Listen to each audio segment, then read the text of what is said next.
This is my Thunderace. Well, I say it's mine, it was actually my dad's. Though I completely rebuilt it, which is why it looks so good. When I originally picked it up, it had been stored and off the road for over 20 years. It was also involved in an accident a long time ago. Because of this, I took it upon myself to buy a replacement frame and began this project by stripping the bike on my driveway. Then as it became obvious I couldn't build the bike safely from my driveway, I moved into my living room. This was getting out of hand, so it motivated me to get myself my very own workshop. And I eventually finished the Thunderace there. Then after all of that hard work, there was only one more thing to do. And that was to take the bike for an MOT. This is a test in the UK to ensure the bike is roadworthy.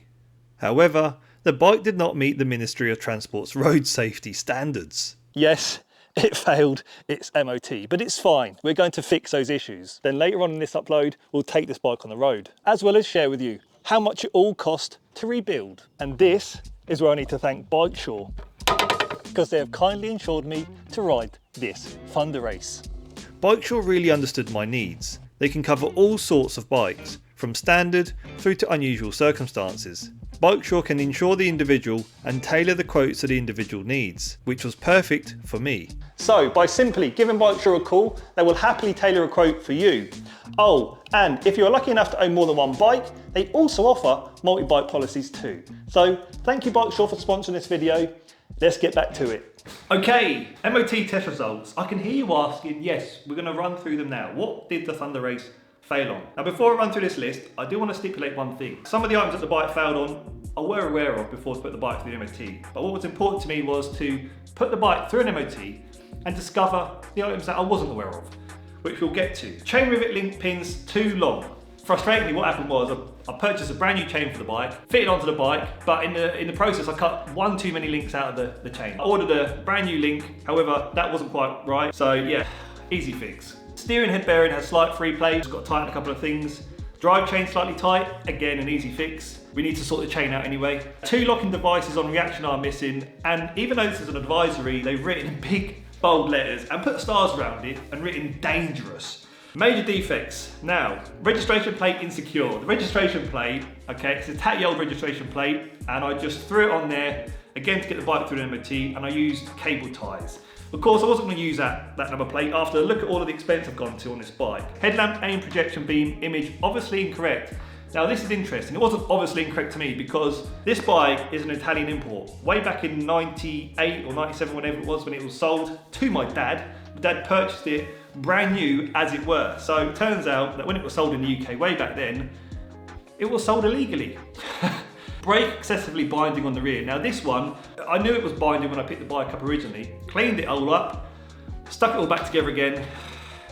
It was still binding. Fuel tank insecure front, the bolt was missing. Was aware that the bolt was missing because I just threw the tank on there. Because what we need to do is get to a little issue I've got with the fuel tank, and that is a rust issue. Brake disc fractured on the rear. This is a dangerous defect, so we'll inspect that closely and see where that is. All easy fixes. Let's get to it.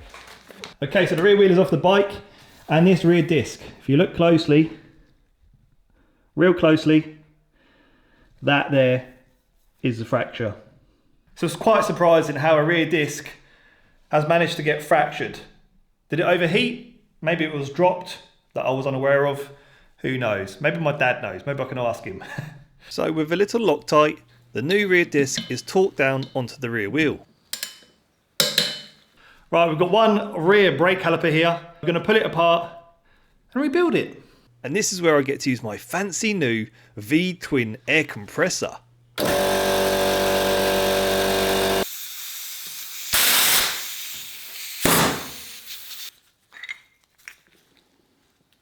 Well, my air compressor was pretty decent. That's the first time I've ever used one, and it worked a treat. However, I say worked a treat.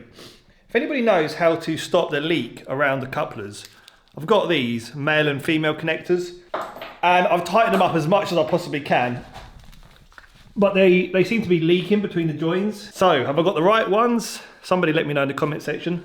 Look at the state of these calipers. Yeah, those rubber seals are in bits. So we removed the old crusty seals using a seal puller. then clean the calipers using brake cleaner, and we make sure to coat the new seals in brake fluid before we install them. One brake caliper rebuilt. Right then, let's discuss the issue I've got with this fuel tank, and that is the fact that I've got rust build up on the inside. And you're going to say, why would I be so stupid and have the fuel tank sprayed when there was so much rust on the inside? I got rid of the rust, okay? I used a form of brick acid and it eradicated the rust. It was brilliant. However, the mistake I made, when I rinsed the fuel tank out, I didn't dry the fuel tank properly. And so the rust has obviously returned very quickly. It turns out you need to use some form of resin. This is a sealing resin, right? And this will coat the inside of the tank. So this time I'm gonna get rid of the rust, dry the tank properly, apply this resin so it put a protective layer on the metal, and then we shouldn't have any rust build up anymore. Fingers crossed. So yeah, it'd be a shame to scrap this tank, wouldn't it? Because look how nice it looks. So guess what? The Thunderace is ready for its MOT. We've got the wheel in situ, nice new gold chain as well. I've bolted the fuel tank up now, so we're all good there. But the rust, it still is in the fuel tank. It's a bit of a shame. Either I'm gonna have to replace the fuel tank or I can still recover this one. Something I can do at a later stage. Put a bit of tape over the headlight to sort out the beam so it's not too high up on the right hand side. Oh, and then lastly, it was this reaction arm here. That was missing 2 pins which secure the bolts from coming loose. Let's get this bike back through its MOT and hopefully we can start riding it. Was this finally it then? Thinking back to all of those struggles, removing the engine on my driveway, wrestling with that last exhaust stud, snapping the final camshaft clamp bolt, figuring out the valve shims in the freezing cold, rebuilding the chassis in the living room, when the engine blew the clutch push rod, we just simply never gave up.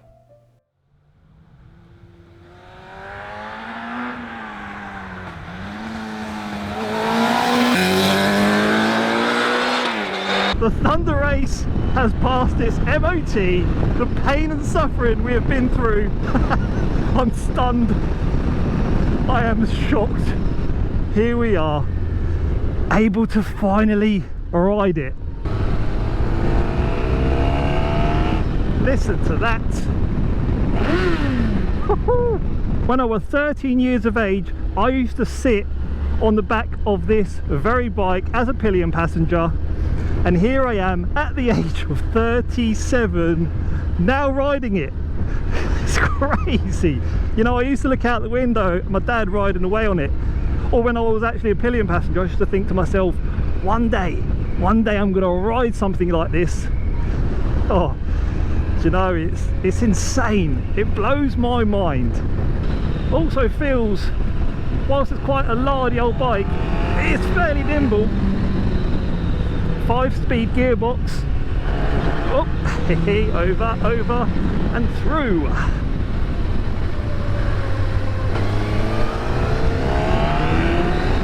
I've also picked up on the fact that the bike seems to get better and better as it gets warmer. 3rd gear pull here, doing 30, and that's 60. Being a 5-speed gearbox, I think there's some pros and cons to it. What I've gathered so far is the bike has a real meaty mid-range, but where I think the 5-speed gearbox lets it down is it's not as versatile as you'd want it to be, and it's not got a real urgency about it. You know, if you're in the slightly wrong gear, you've got less to play with. Also, I'm trying to get used to the lack of slipper clutch. I need to try and rev match. I'm getting the rear wheel locking up on me very slightly as I'm going down the box. Look at that old Astra.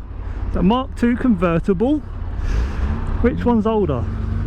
It's a GTE as well. See if we can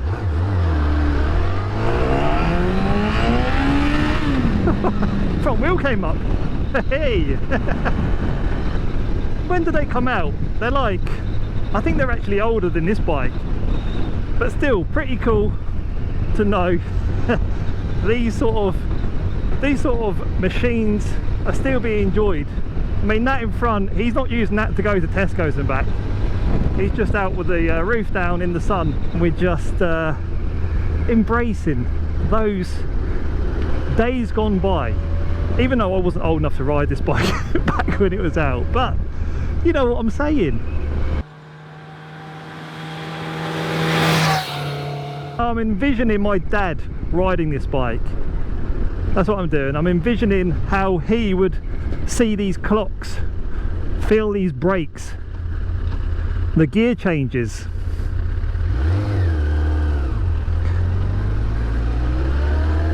Ergonomically, it's a bit of a, it's a weird one for me because, okay, you'll pull out, that's fine.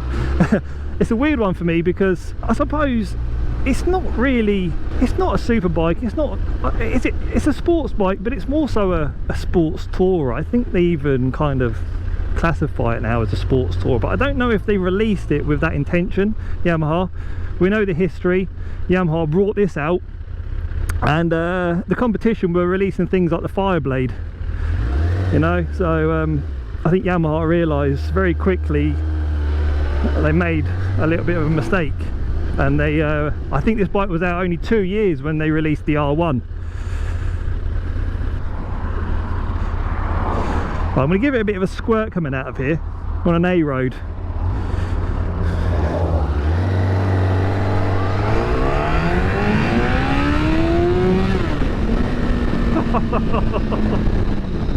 Don't even think I went to the red line there. It went to the speed limit so quickly.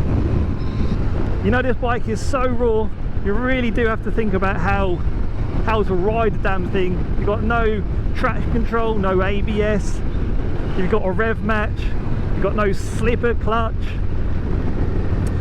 you haven't got anything. It's all you.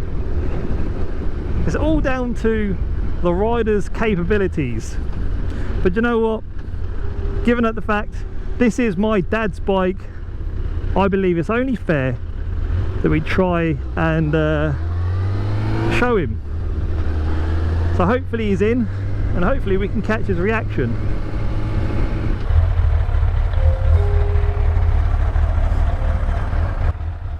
You alright, Dad? What do you reckon? Sounds alright.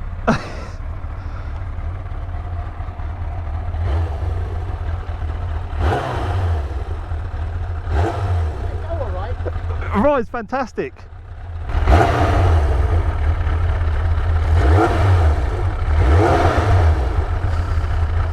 Is that how you remember it then? Yeah.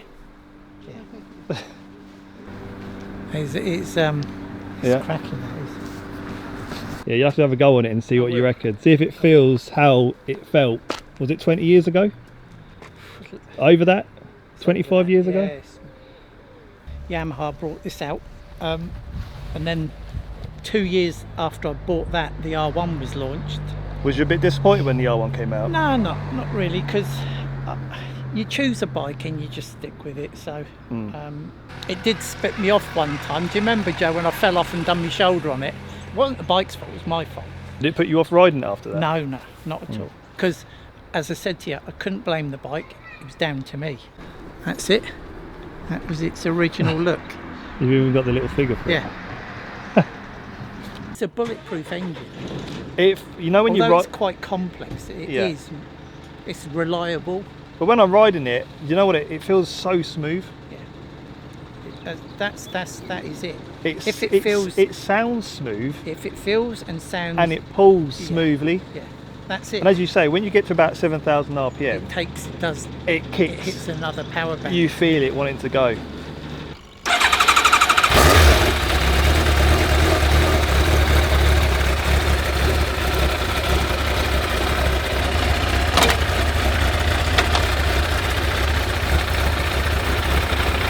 Gearbox feels the same.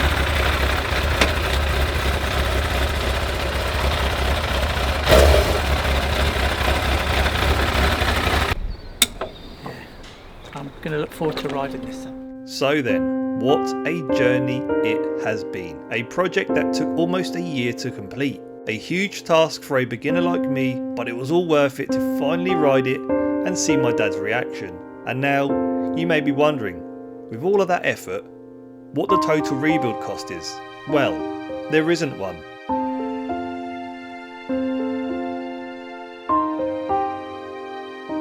Because to me, it's priceless.